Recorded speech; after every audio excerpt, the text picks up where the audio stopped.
pour étayer l'argument, l'hypothèse, plutôt, selon laquelle le président Trump s'est fait piéger par son vice-président. On peut poser une question que personne ne s'est posée. Où diable était Marco Rubio? Parce que, généralement,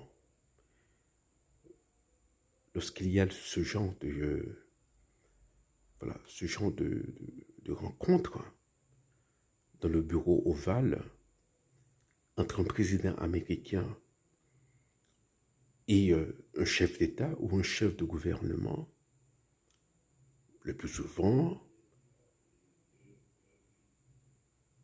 la personne, l'autre personne importante, personnalité importante qui est dans la salle, c'est le secrétaire d'État. Il faut se rappeler que le secrétaire d'État aux États-Unis, c'est le deuxième personnage de l'État. Ce n'est pas le vice-président.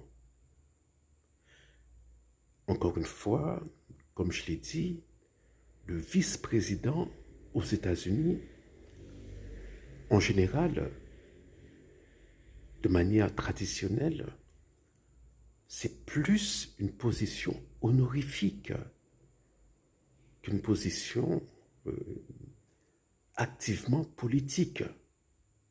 Or, d'emblée, on voit Vance à la conférence de Munich. Voilà, c'est lui qui esquisse les grands traits de la politique internationale américaine, alors que ce rôle incombe au secrétaire d'État, qui est la deuxième personnalité de l'État. On est donc en droit de se poser des questions. Alors, tout Américain est en droit de se poser cette question, et